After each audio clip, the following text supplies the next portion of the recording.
Yeah. Hello. Hi, Darren. Hello, Graham. Sorry about that. Yeah, can I just ask about the pressing today? It looked really, it's probably the best I've seen Albion press for a long while, and the desire to win the ball back straight away after losing it looked really good. What did you think of that? Really good.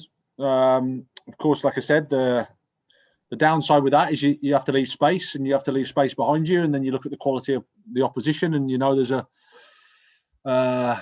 you have to defend that area. But we did it really well. Like I said, personality of the guys, intensity, intelligence in terms of when to press and how to press was really good, because it has to be against a team with that type of quality. Yeah, and just a quick one on Cucurella. Having Dan Burn in behind really seemed to allow him to go on and attack and to come through the Palace game, sort of back-to-back games, Palace, Arsenal. That's really impressive, isn't it, from a new arrival? Yeah, I mean, we couldn't have asked for any more in terms of how he settled in. On and off the pitch, he's been brilliant. Great guy. Lads all love him. Real personality. Plays the game in a really refreshing way. Gives everything, but has also got quality. So I think he typified the team performance today. Thanks, Darren. Richie Mills next, plus any further hands for Sundays? Then we'll go to Mondays. Hi, Richie. I just want to ask, I thought Trossard was, he just kind of ghosted past his players. He was really, really good, but it was all because, it looked like he had a lot of success in that central role. Do you think he's really growing into that position as the week by week progresses? Yeah, I thought he was good today. Again, really good. Takes the ball, courage again. All the guys they tried everything. They tried to do what we asked them to do, and they play with a real personality. It's not easy because the opponents are good. So any mistake, you can be in trouble. But they did it with courage. And like I said, so proud of him. Really happy for Leo because he's looking in a good moment. So he's, again, typified the team performance today. And I thought Lallana and Gross had a tough night against Palace, but I thought they were really, really strong today. Can you give me your thoughts on their performance? And also, is there any update on when Basuma might be back? Yeah, I mean, I think it was a difficult night for us against Palace for other reasons as well. But they're two fantastic guys. I think we helped them a bit more with the team today in terms of extra players around them and extra passing options. And it's part of football. Sometimes you can't play well top every day, but today they were. And we've got some players missing, of course. Eves is one of them, but. The team has got to find a collective solution. We haven't got replacement in terms of like-for-like replacements, but they did it really well. So really happy with them. Thanks, Richie. Dan, I'm assuming your questions are for Sunday. Yes, please.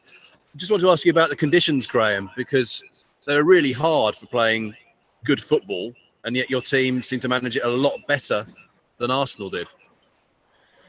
Yeah, it wasn't a particularly pleasant evening. That's an understatement. But credit to the crowd. They were fantastic. As I said, the guys had real courage to play and intelligence to understand when to play. I think we mixed it up well. Used the ball in behind, but at the same time played as well when we could. But I'm just delighted with the performance of the team. Thank you. Thanks, Dan. Nick. Assuming you're for Sunday as well. Yeah. Hi, Graham. Hi, Nick. You're fifth in the league now, and obviously a bit unlucky not to be second. You look very at home with the way you're playing and with your position in the table. What's improved about your team this year? What's better than last year? What's different? The points tally, to be honest. That's what's improved.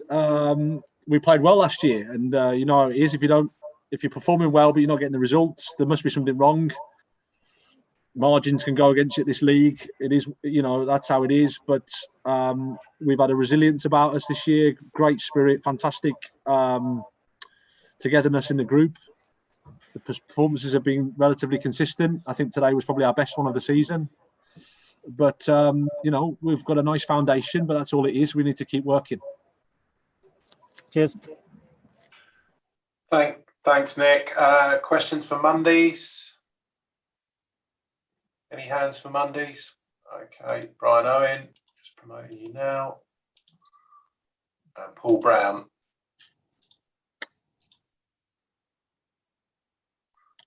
Go for it, Brian.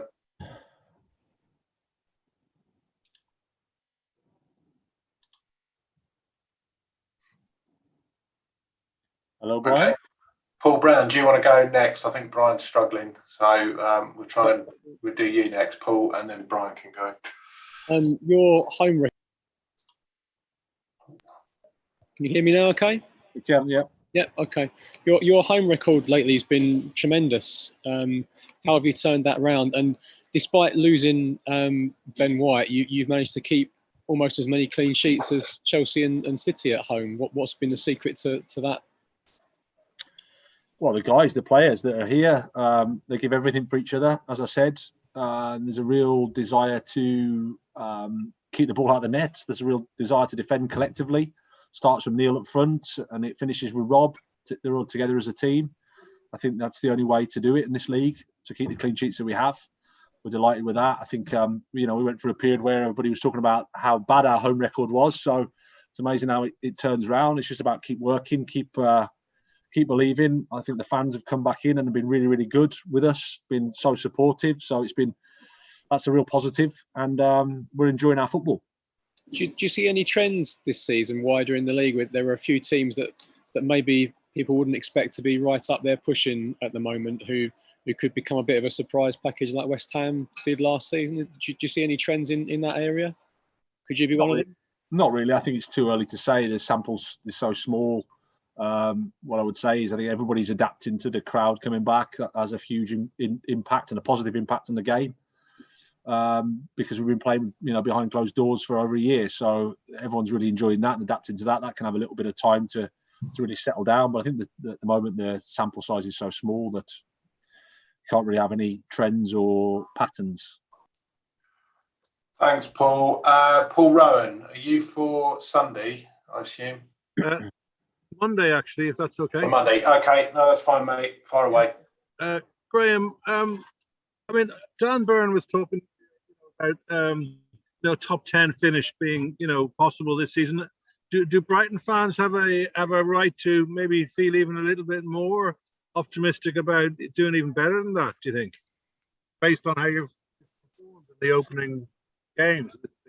Well, we've played 7 matches. If you come to me in 30 games' time and we're still where we are, then of course we have a different conversation. But where we are now, it's 7 matches. It's nothing.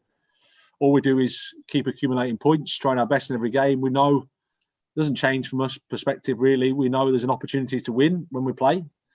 But the opponent is also of a high quality. So every point's hard fought, and we need to make sure we don't get too worried about what's going to happen in May. We just concentrate on the next match. The next match is Norwich. It's going to be a tough game. We focus for that, get ready for that, and don't worry about too much else. Thank you. Thanks, Paul. Brian, do you want to try again now? I'll give it another go. Yeah, I don't know if you've answered this in my absence, Graham, but do you feel like the team has matured, grown up? That was such an authoritative sort of performance, even in these 7 games.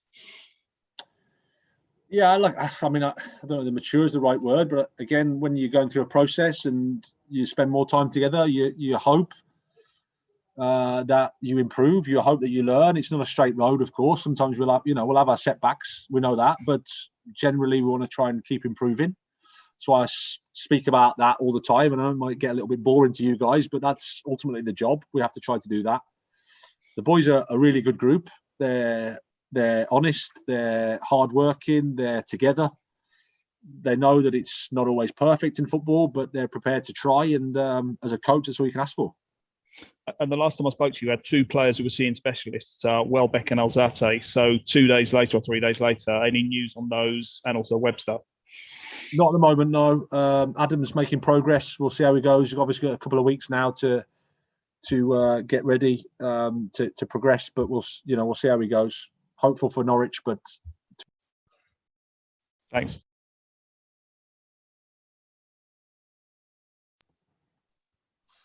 Andy, do you want to go next? Yeah. Just one question from me, Graham, in 2 parts, as it were.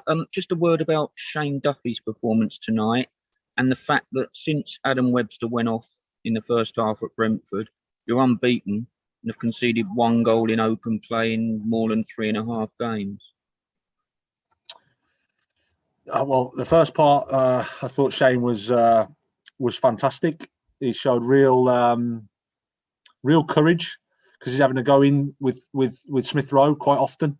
That's a big physical demand. It's, you know, Shane, when you stereotype what Shane is, he's a big centre back that heads it away and he defends his box really well, which is the stereotypical sort of easy description of him. But today he had to defend in the space against a technician, and he did it with real courage and quality as well. You know, he makes some good defensive decisions as the game went on. I think it was a physically demanding game for him, but he came through it really well. So delighted for him. He's had a tough week. He's had a real tough week. He's had some issues at home. So, you know, we're delighted for him. We're delighted how he's handling things, and you know, he gets his reward with a clean sheet. In terms of defensive record, it's not about Adam Webster. It's about Shane Duffy. It's about the team, because you defend as a team, and it's not about individuals for us. It starts from Neil, finishes with Rob. We need everybody to be organised, everybody to have the same intention, because you know, we're playing against opponents that have quality, and we have to find a solution together. You say some issues at home. Is that anything you can expand on, or? He's a family member passed away, so you know, it's obviously our thoughts are with his family. So it's been a sad week for him. Thanks, Ben. Thanks a lot, Brian. Thank you. Thanks, Andy. Thanks, Graham. Well done. Cheers. Thanks very much.